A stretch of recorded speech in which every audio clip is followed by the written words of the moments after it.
Good morning students. ये हमारा Hindi third language का क्लास है। ठीक है, यहाँ पे हम कौन सा चैप्टर पढ़ेंगे? चैप्टर नंबर 14, फूलों की घाटी। चैप्टर नंबर 14, फूलों की घाटी।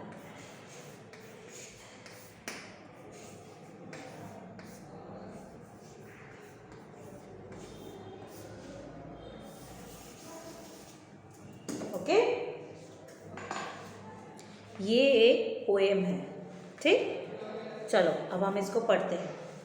चलो चले एक घाटी में, फूलों की सुंदर वादी में। चलो चले एक घाटी में का मतलब होता है हमें कहाँ जाना चाहिए? हमें एक सुंदर से खुले मैदान में जाना चाहिए। घाटी मतलब होता है दो पहाड़ों के बीच का जो मैदान, जो बहुत खूबसूरत, बहुत झरने होते हैं, बहुत सारे पेड़ पौधे फूल सब, और चारों तरफ जानवर वानवर, बहुत सुंदर होता है वो। तो वहाँ एक घाटी में हमें जाना चाहिए, वैली, जिसको इंग्लिश में कहते हैं वैली। ठीक है, चलो चले एक घाटी में, फूलों की सुंदर वादी में। चलो हम लोग एक घाटी में जाते हैं, मतलब एक सुंदर से बड़े सुंदर जगह में जाते हैं फूलों की सुंदर वादी में। वहाँ पे फूलों की सुंदर वादी होती है, मतलब चारों तरफ फूल खिले रहते हैं, सब तरफ बहुत सुंदर हो रहता है, हरियाली छाई रहती है। तो इतने सुंदर जगह पे हम चलते हैं जहाँ जंगल है, नदी है और इस फूलों की सुंदर वादी में हम चलते हैं। ठीक, फिर लिखा है चित्रकार का सपना है ये, सपना रंग बिरंगा है ये। ठीक है, चित्रकार का ये सपना है, कहाँ जाना है उसको? चित्रकार का ये सपना है कि एक बहुत ही कलरफुल, बहुत ही रंग बिरंगे ये जगह, जहाँ पे सुंदर मैदान हो, पहाड़ हो, पेड़ पौधे हो, तितलियाँ हो, फूल हो चारों तरफ। ठीक है, इतने सुंदर जगह पे जाने का ये सपना है। ठीक, और सपना कैसा है? रंग बिरंगा, क्योंकि सब तरफ रंग है, हर चीज़ है, तो ये सपना कैसा है? रंग बिरंगा है। ठीक है, फिर आओ, कहीं केसर कहीं गुलाब, तो कहीं मोतिया लाया बहार। ये सब फूलों के नाम है। क्या है? ये फूलों के नाम है। क्या लिखा है? कहीं केसर, तो कहीं केसर के फूल खिले हैं, कहीं गुलाब के फूल खिले हैं, तो कहीं मोतिया लाया बहार, और कहीं मोतियों के फूल खिले हैं। तो ये सारे फूल चारों तरफ खिले हैं, तो इससे क्या है? बाग बगीचों में बहार आ गई है। ठीक है, उस पूरे मैदान में क्या आ गई है? बहार आ गई है। अंडरस्टैंड? फिर तो फैल रही है सरसों, गुलनार खिला है परसों। ठीक है, फैल रही है सरसों मतलब चारों तरफ सरसों के फूल खिले हुए हैं, तो एक जैसे लग रहे हैं, पूरे फैले हुए हैं। और गुलनार खिला है परसों, ये उसका राइमिंग किया हुआ, मतलब गुलनार भी चारों तरफ खिला हुआ है।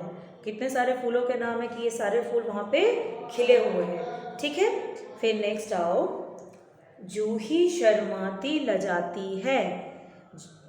जूही के फूल क्या कर रहे हैं? शर्माती लजाती है, मतलब उनको देख के ऐसे लग रहा है, वो इस तरीके से हिल रहे हैं, हवा बह रही है, उन्हें देख के ऐसा लग रहा है कि वो बहुत शर्मा रही है, लजा रही है, मतलब लज्जा पा रही है। ठीक है, छुप छुपा रहे हैं। तो ये एक्सप्लेन किया है फूल के बारे में।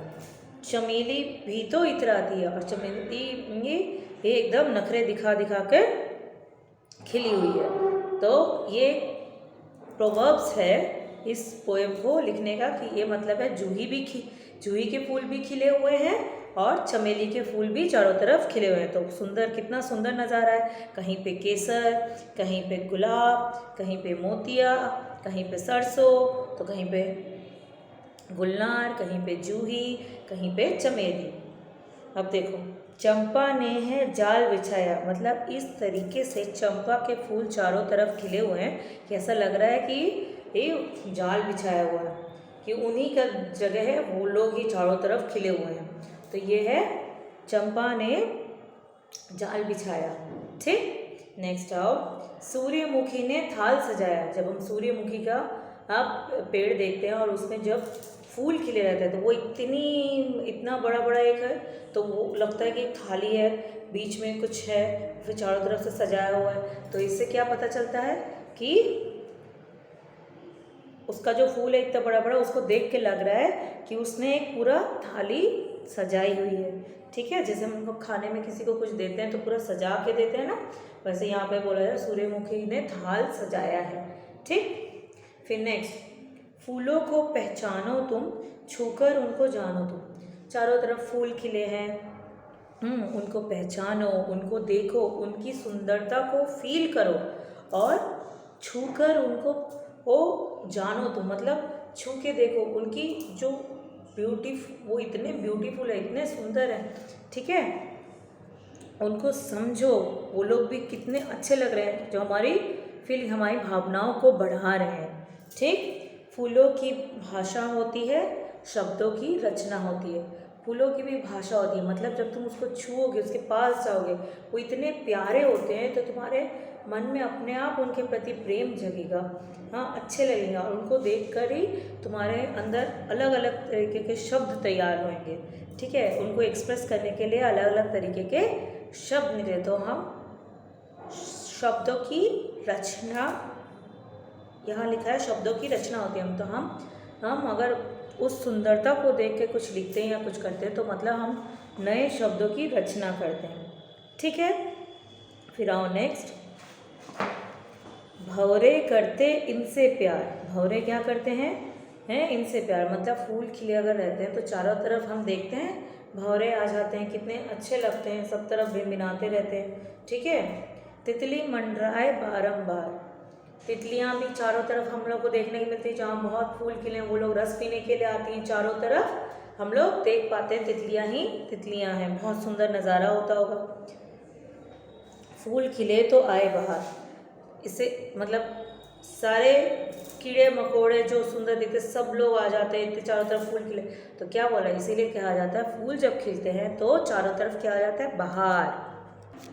ठीक है, चारों तरफ बहार आ जाती है। समझ में आया, फूल खिलते हैं तो चारों तरफ क्या आ जाती है, बहार आ जाती है।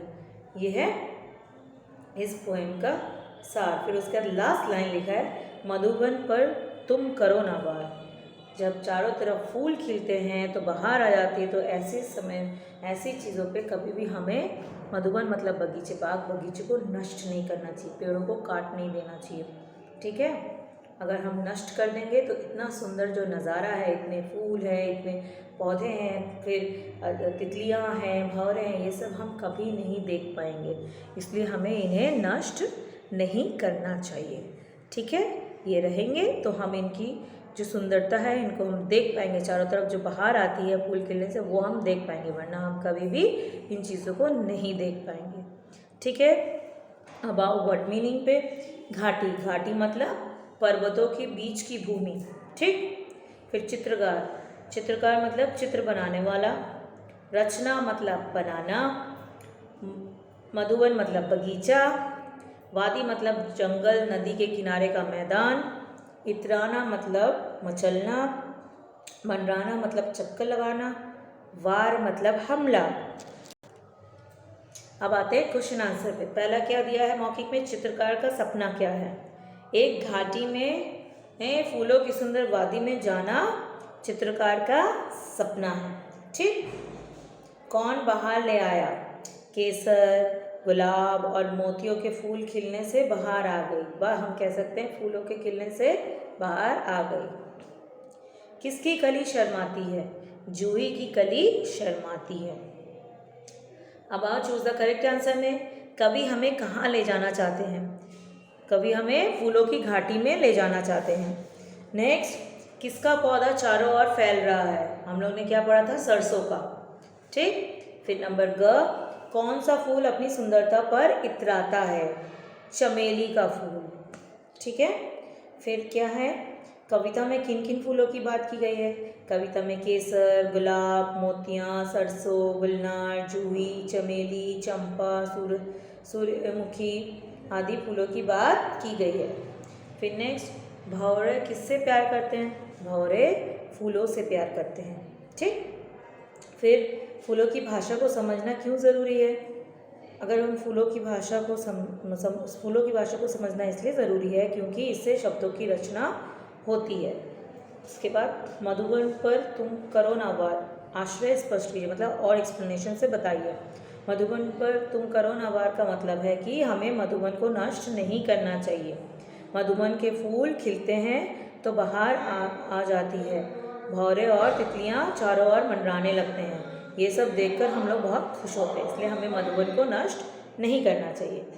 अब आते हैं भाषा ज्ञान। भाषा ज्ञान में क्या लिखा है? यहाँ पे अनुस्वर और अनुनासिक से वर्ड दिए हैं। इसी प्रकार 5 अनुस्वर वाले तथा 5 अनुनासिक वाले शब्द लिखिए। पहला मैंने चंद्रबिंदु मतलब अनुनासिक से लिखा है, भौरे, 5, कहाँ, वहाँ, मंडराए। और दूसरा मैंने अनुस्वर, मंद, सन, तंग, अंत, लंबा। ओके, फिर देखो सामान तुक वाले शब्द लिखिए। घाटी, वादी, सरसों, परसों, जानो, पहचानो, जाल, थाल, लजाती, इतराती। बनते का कुछ नहीं है, प्लीज़ मत लिखना। बिछाया, सजाया, प्यार, बहार। ठीक, अब यहाँ पे देखो इस फिलअप पे यहाँ पे दिया है फूल हमारे किस काम आते हैं। यहाँ पे डैश में सजाते हैं मतलब कमरे में सजाते हैं, डैश में अर्पित करते हैं मतलब मंदिर में अर्पित करते हैं, डैश पर चढ़ाते हैं मूर्ति पर चढ़ाते हैं, डैश जी का अचकन पर जचते हैं, नेहरू जी के अचकन पर जचते हैं। इस चैप्टर में यहीं तक। सबको समझ में आया? तो अपने क्वेश्चन आंसर को कॉपी में लिख लेना और बुक का काम बुक में कर लेना और इन्हें लर्न कर लेना। ठीक, आज की क्लास यहीं पे समाप्त होती है स्टूडेंट्स। Thank you.